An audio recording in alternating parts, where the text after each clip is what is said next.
Hi guys, how are you today? After a hard working day, let's relax with this journey through history. We will travel back to the Middle Ages, a time filled with knighthood, chivalry, and struggles, both noble and grim. As we settle into the past, take a deep breath and allow the rhythms of history to guide you into a gentle exploration of what life was really like for a knight. If you're as excited as we are to dive into this captivating journey, make sure to hit that like button and subscribe to the channel so you won't miss out on more adventures into the past. Let's uncover the mysteries of the Middle Ages together.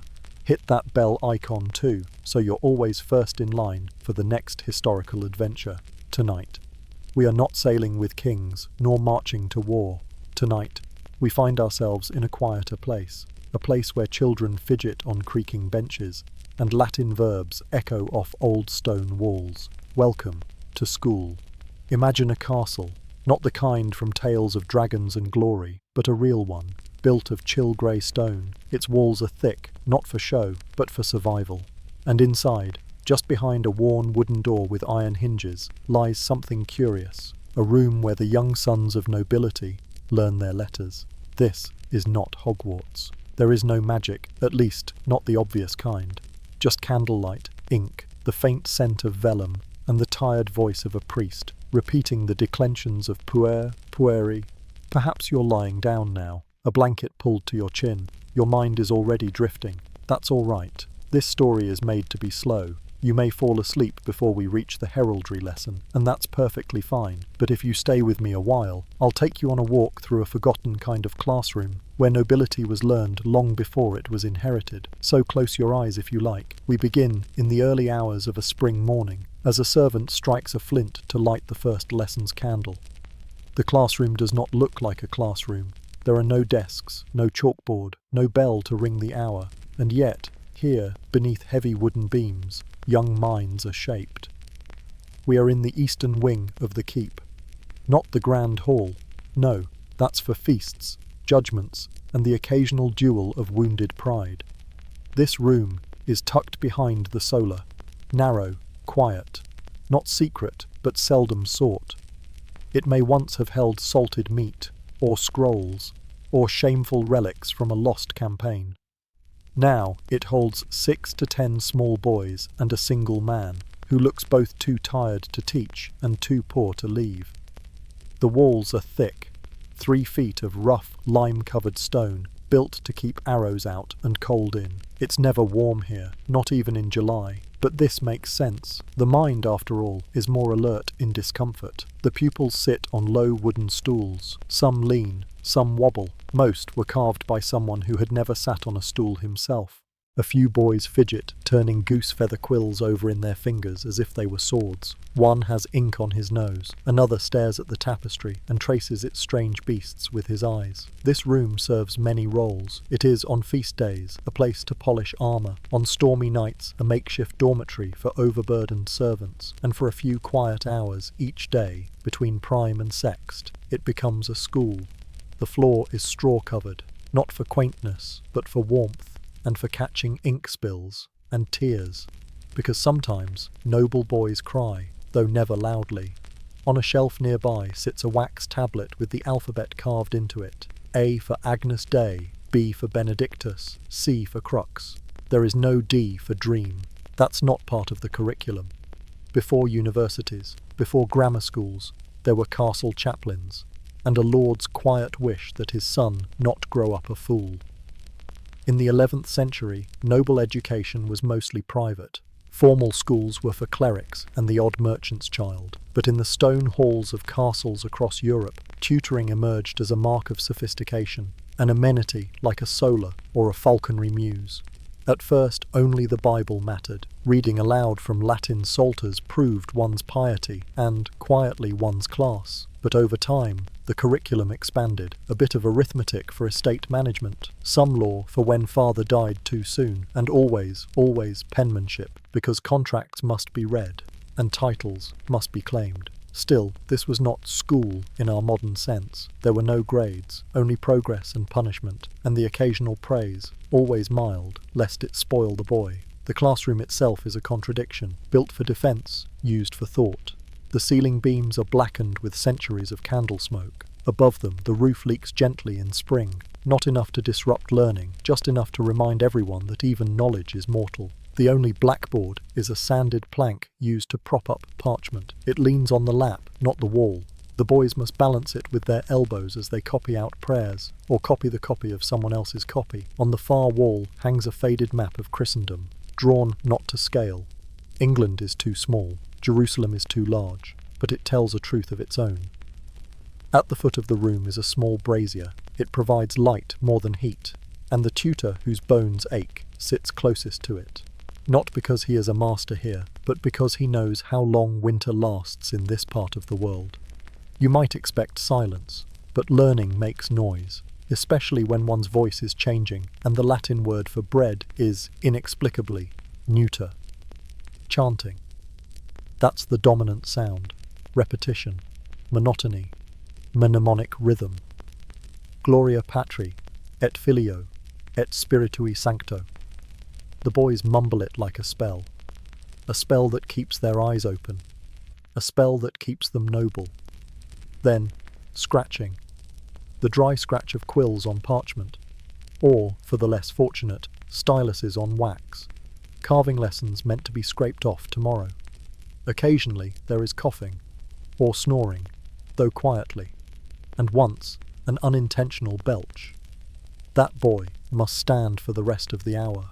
The tutor speaks slowly, not for clarity, but because he must translate his thoughts from Latin into French or English, depending on who paid his salary. And always, above it all, the wind, that low, eternal sigh slipping through the castle's arrow slits. It sounds like someone asking a question, again and again. Perhaps that's fitting. This is the classroom of a noble child, built not for joy, not even for understanding, but for preparation, for posture, for power.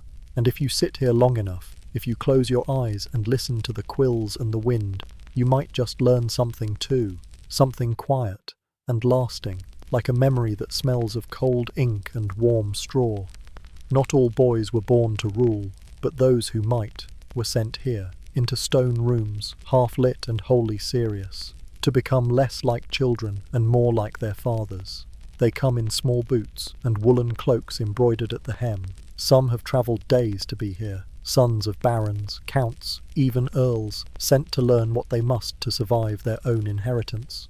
Most are between 7 and 12. Though age is not the measure, readiness is. Too young, and they wet the parchment. Too old, and they question the priest. Their names are long, often longer than their arms can span across the scroll they're told to copy. William of Locksley, Robert Fitzalan, Richard, son of Geoffrey the Younger, son of Geoffrey the Elder. They do not introduce themselves. Their coats of arms do that for them. A lion rampant here, a wyvern there, a single star stitched onto a faded sleeve. Some are the sons of the lord of this very castle. Others have been fostered here, part of a network of noble favours and future alliances, and some, notably, are not noble by blood, but by patronage, clever sons of clerics or stewards placed quietly among the elite in the hope they rise without causing offence. These boys are learning, but not just reading. They are learning silence, hierarchy, how to say pater noster before breakfast, and how to bow without spilling their inkwell. You may wonder, were there girls here too? The answer is yes, but softly and separately. If the Lord had daughters, and he often did, they too received instruction, but not in this room, not on these benches. Their education occurred elsewhere, in the solar, perhaps, or beneath the gaze of a visiting nun or the lady of the castle herself. Their curriculum was no less demanding, only different. They learned to read, sometimes in Latin, more often in French or English. They learned herbal law, hymnody, and household management. How to draft a letter to Rome. How to break a seal without breaking its meaning. Some learned embroidery, but don't let the thread fool you. Stitching a tapestry was not mere decoration. It was storytelling, history, politics, rendered in silk and patience. Occasionally, a girl would listen from the shadows, perhaps behind a curtain or from the upper balcony, her curiosity dismissed as quaint, but years later it would be her letter that smoothed a war, her memory that preserved a genealogy, and her teaching that prepared her sons for this very classroom. He is always tired, always cold, always unpaid, or so he claims. The tutor is a curious figure. Neither noble nor servant, he walks the strange middle line of the castle hierarchy. Sometimes he is a priest, sometimes a former monk, sometimes simply an educated man who has fallen out of favour in the courts of greater power. His robes are patched, his hands are ink-stained, and his Latin is both perfect and heavily sigh-laden. He speaks slowly, not for drama, but because he has repeated the same sentence for the past 20 years. Amare, to love, amo, amas, amat. He carries a stick, not to strike, but to point, at words, at saints, at misaligned posture.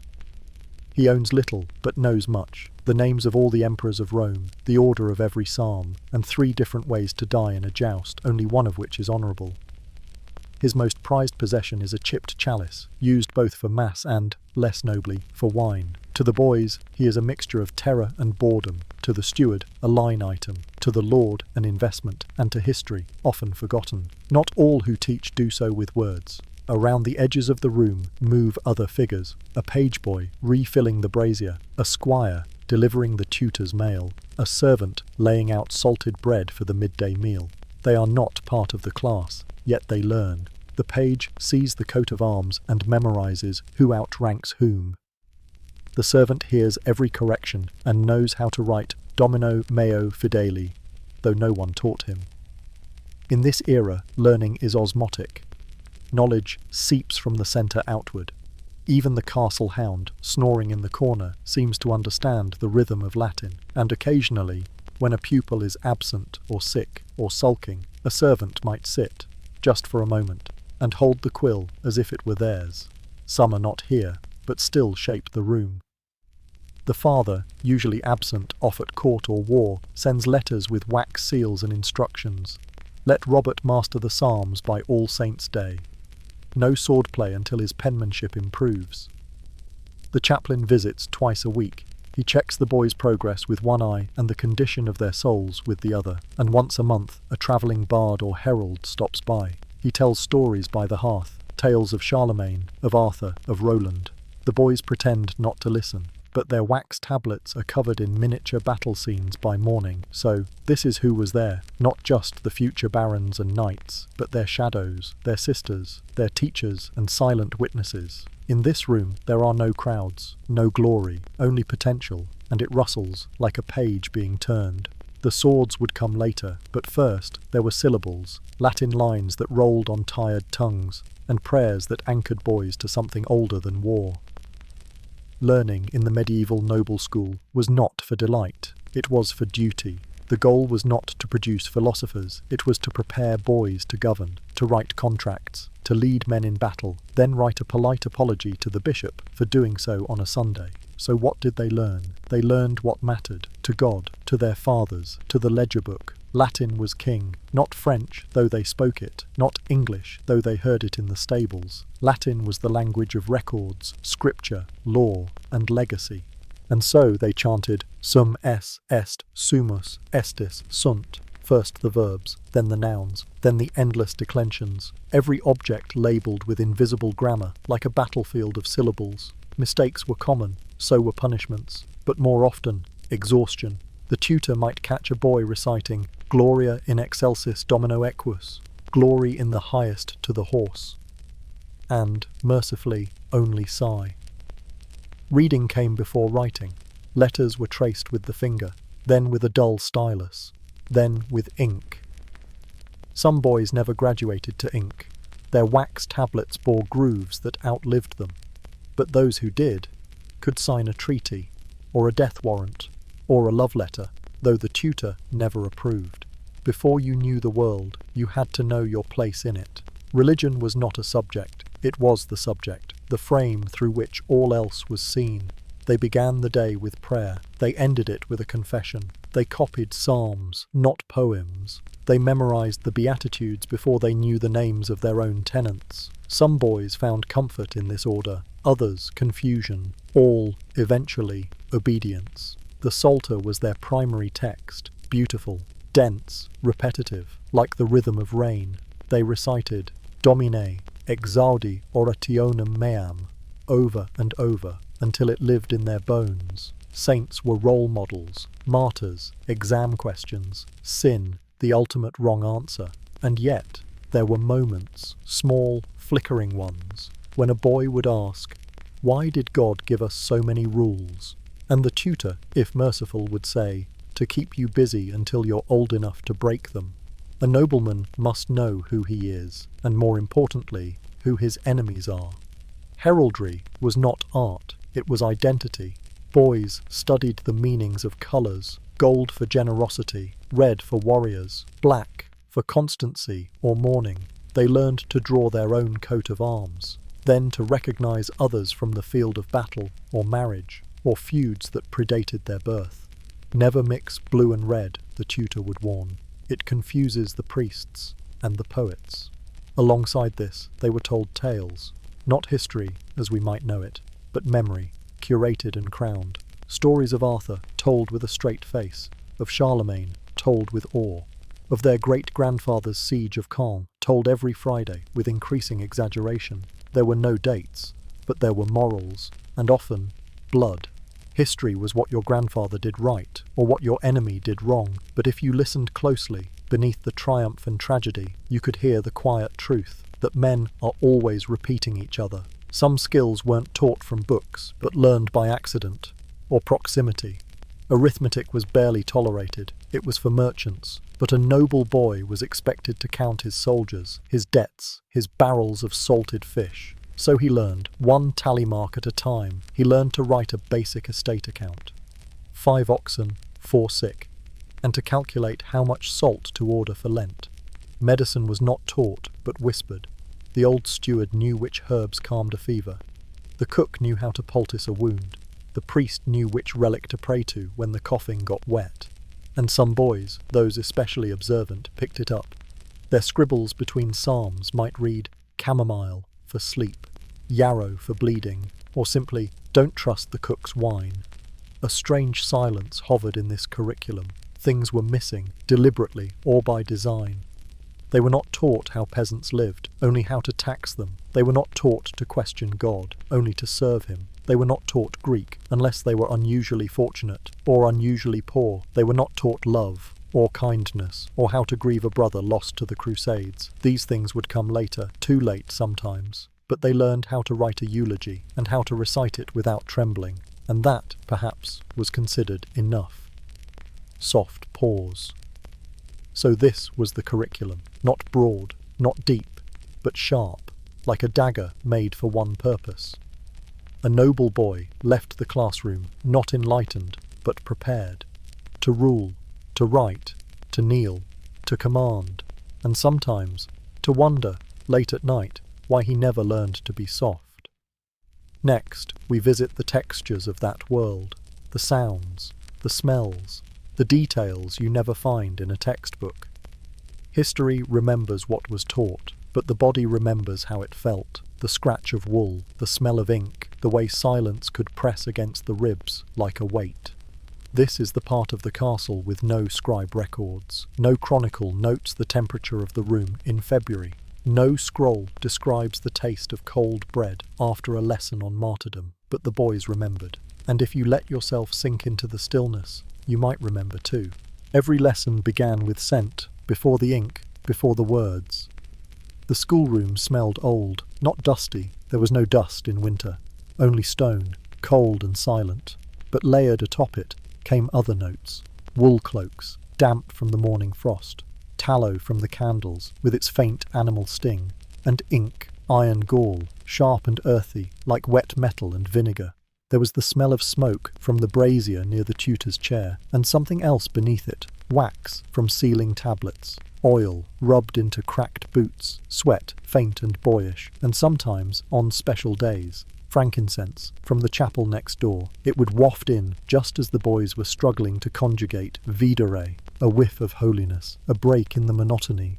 They say silence reigned, but that's not quite true. Silence had a sound of its own. There was the creak of stools. The rasp of fabric shifted as boys leaned forward or slid, exhausted, back. There was scratching, quills on parchment, styluses on wax. The wax had a sound when scraped, a dry, deliberate hiss, like a snake too tired to bite. The tutor's voice droned steadily, soft but insistent, like a dripping faucet. At intervals, he would tap his stick, not to strike, but to restore rhythm.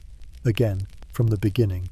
Once in a while, a boy would sigh, and the whole room would shift slightly, as if holding its breath.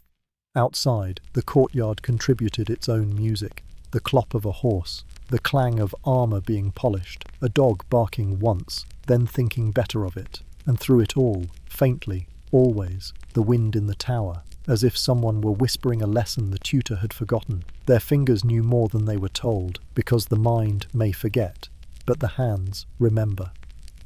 They held tablets, some wood smoothed by time and pressure, some wax carved again and again like the surface of memory. Parchment was precious. Stiff and crinkled at the edges, it fought the quill at every turn. Ink froze in winter. Hands trembled. Mistakes were scratched out, sometimes violently, leaving behind a history of frustration. The boys' tunics were rough, wool that itched around the neck, especially when sweat soaked it into the skin. Benches were splintered, elbows grew calloused. Some pupils placed a scrap of linen between hand and wood, like a private mercy. Cold seeped into the fingers. Learning, they said, kept the mind warm, but no one told the knuckles. The tongue was meant for Latin, but it reminded me of other things. There was bread, always the bread. Dark, dense, sometimes days old. Breakfast came before lessons, a crust dipped in ale, or milk if the cow had not gone dry. Midday, if there was time, they'd eat in the hall. Pottage, sometimes onion, sometimes barley, always hot, always bland, but in winter, a boy might tuck a dried apple slice into his tunic, a hidden treat, a reminder that sweetness still existed. And on feast days, rare but real, they might be given spiced wine, not enough to inebriate, just enough to remind them that life wasn't always grey. The mind may be taught to forget, but the eye sees and stores and waits. The room was dim. Light came from a narrow slit in the stone. Filtered through oiled parchment, it turned everything golden, but only briefly. Shadows danced on the walls, flickering with the flame. A saint's carved face might come to life, then vanish again. Parchment gleamed faintly. Ink shimmered, still wet. The tutor's eyes caught the light only when he looked up to scowl. Tapestries lined the walls, not for beauty, but warmth. They depicted hunts, saints, the family crest. But most boys didn't look at them. They looked at each other, at posture, at mistakes, at who was praised and who was punished. The eyes learned the hierarchy before the mind did. And when a boy failed to learn a lesson, the tutor might say, "Look at me." And somehow, that was worse than correction. So many things the textbooks never mention. The roughness of the bench, the cold sting of ink, the way your nose ran when you tried not to cry, the strange, sweet scent of a stolen candle stub. These were the senses of the school, not the lessons, but the environment where the lessons took root. And maybe, just maybe, it was these, not the Latin, not the Psalms, that truly shaped the noble mind. The quill taught the mind, but outside the classroom, the body learned to carry it. What happened beyond the lessons mattered just as much, if not more. The schoolroom ended at sext, but education did not. No bell rang to mark the boundary. Just a change in posture, a closing of wax tablets, a deep mutual sigh. The boys would shuffle out, rub their eyes, stretch their arms, and walk, some slowly, some sprinting, into a different kind of lesson. The courtyard waited, the stables, the chapel, the world of grown-up expectations wrapped in the cloth of childish limbs. To rule, one must ride. To command, one must balance. On a saddle, on a sword edge, on the edge of one's nerves. In the late afternoon, a different tutor took over. Sometimes a knight, sometimes a grizzled old sergeant with one good eye and a voice like gravel. This was when the boys learned to mount a pony, not gallop. No, not yet. First, to sit properly, back straight, chin lifted, heels not flapping like fish. They learned how to fall, often by accident, and how to stand again before anyone could laugh. Wooden swords were handed out, not to spar, but to carry, to feel their weight, to understand that authority is heavy. They practiced drawing blades, slowly, deliberately. The point was not speed, the point was control, because a nobleman who drew too quickly often died too soon. A bow held too long was as bad as one not made. A misplaced fork could cost a marriage alliance. Between physical training and evening prayers came supper. A meal, yes, but also a performance. The boys were watched by the steward, by the chaplain, by visiting nobles seated at the high table. They were corrected in whispers. Chew before you speak. Wipe your knife, not your sleeve. Do not lick the trencher, even if you are very hungry.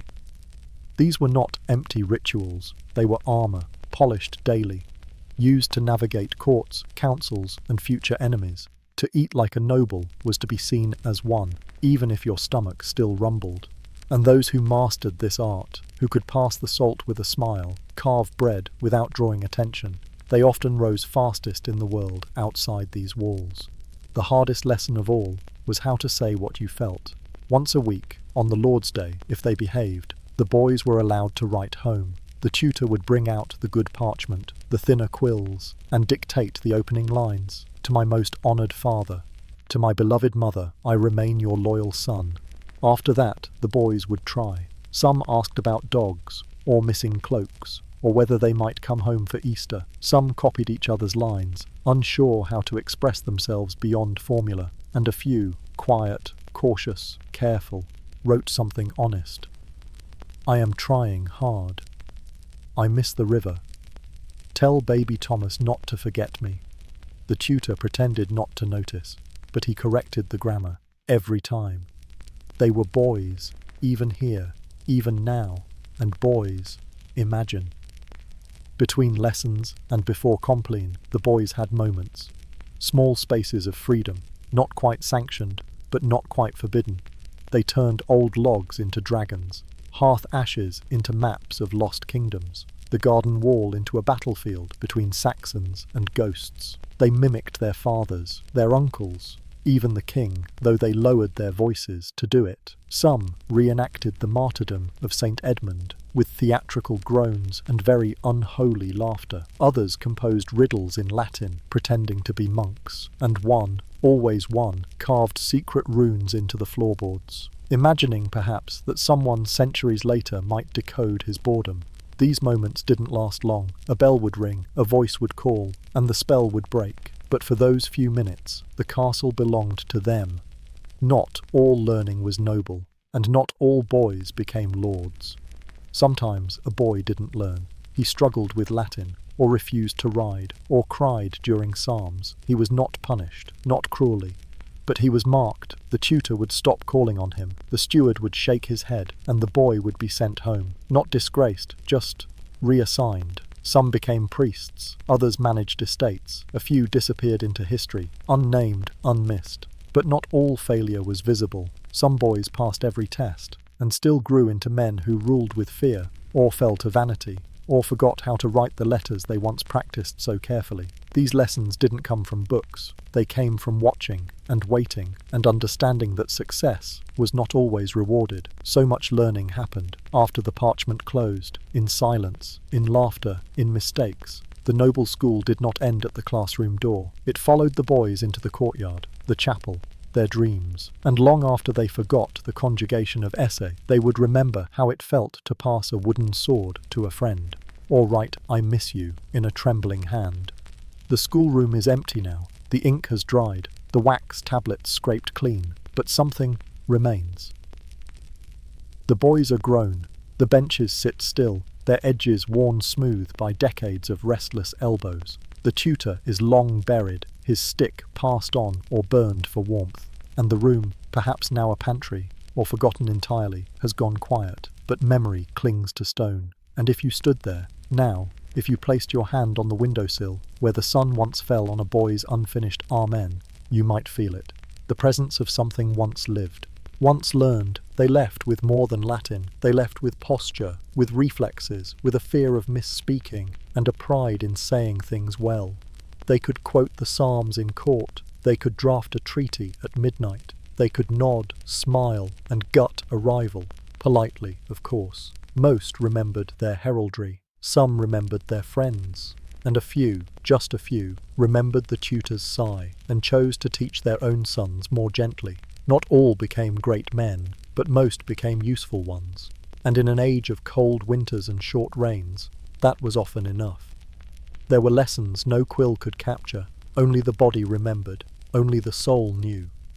Some remembered what not to do, not to mock the boy who stuttered, not to laugh at the misspelled prayer, not to forget the servant who listened from the doorway. Some remembered the joy of finishing a page, the secret thrill of a well-drawn lion in their coat of arms, the soft smile of the priest when a psalm was finally perfect. These memories smouldered quietly, not as facts, but as instincts, and when called upon to lead, or forgive, or hold fast when the wind howled louder than the choir, they returned. To remember this world is to time travel, not with noise, but with stillness. The castle has changed. The boys are named on tombs. The curriculum is obsolete. But here you are. You have sat beside them, listened to the wind, scratched ink into nothingness, fallen asleep during psalms. You did not need a time machine, only attention, only breath. History is not loud. It is not brass and banners. It is the sound of a quill stalling halfway through a sentence, and a boy whispered, "Did I get it right?" to no one in particular. You are tired, and that is good. The castle waits. Let your eyes close, if they haven't already. Let the wax tablet fade. Let the tutor mumble his final correction and walk away to his wine. There is nothing left to study tonight. No recitation, no sword drill, only the quiet satisfaction of having glimpsed a world that once was, and maybe, just maybe, you carry something from it now. Not knowledge, but presence. Not dates, but texture. A castle in your mind, a classroom in your dreams. Sleep well, little lord. The lesson is done. And with that, dear listener, we gently close the final page of tonight's journey through a shimmering past. Whether you now dream of silken gowns or scented pomanders, may your sleep be sweet and your imagination soft as velvet. Thank you for joining us. Rest well, take care of your beautiful self, whatever that means to you, and until next time, good night.